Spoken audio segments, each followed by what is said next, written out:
அஸ்ஸலாமு அலைக்கும். உங்கள் பீமாசா சமையல் எல்லோரும் எப்படி இருக்கீங்கப்பா? நல்லா இருக்கீங்களா? நாங்கள்லாம் நல்லாயிருக்கோம்.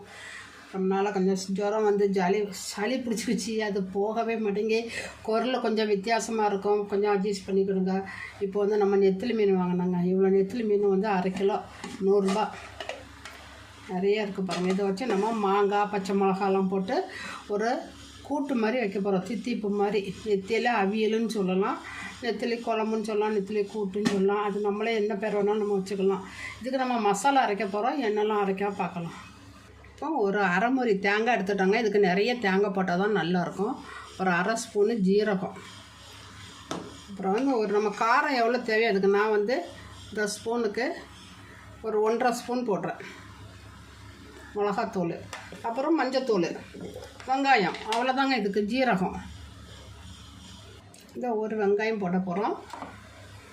அப்புறம் வந்து ஒரு 1/2 ஸ்பூன் மஞ்சத்தூள்,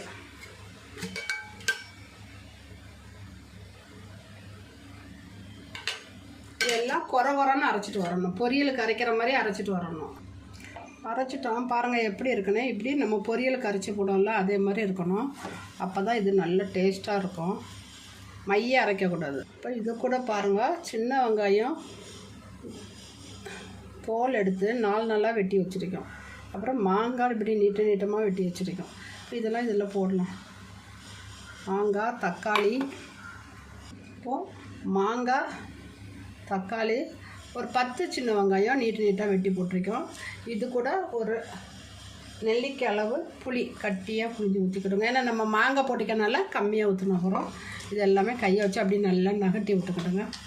தண்ணி வந்து நம்ம நிறைய ஊற்ற வேண்டாங்க.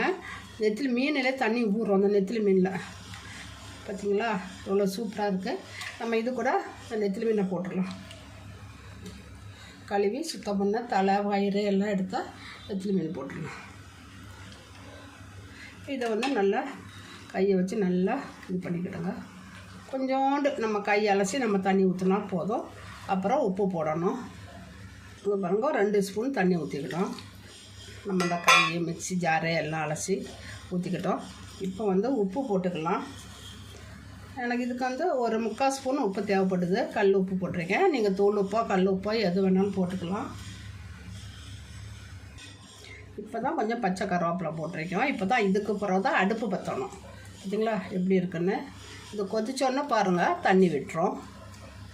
இப்படி நல்லா மசாலாலாம் இது பண்ணி உப்பெல்லாம் போட்டாச்சு. இப்போ அடுப்பில் வச்சு நான் நெத்திலி மீன் வந்து நல்லா கொதிச்சிருச்சு.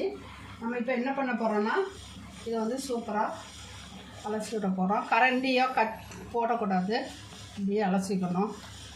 ஏன் தெரியுமா, இது வந்து நம்ம தண்ணி ஊற்றலை, மீன் வந்து பொடிஞ்சிரும். நம்ம ஃபஸ்ட் டைம் போட்டுட்டோம், நல்லா வெந்துருச்சு பாருங்கள். இப்போ நம்ம தாளித்து ஊற்ற போகிறோம். இது பாருங்கள், எண்ணெய், கடுகு, சின்ன வெங்காயம் போட்டு தாளிச்சிட்டோம். இப்போ நம்ம இதை வந்து இந்த மீனுக்கு மேலே ஊற்ற போகிறோம்.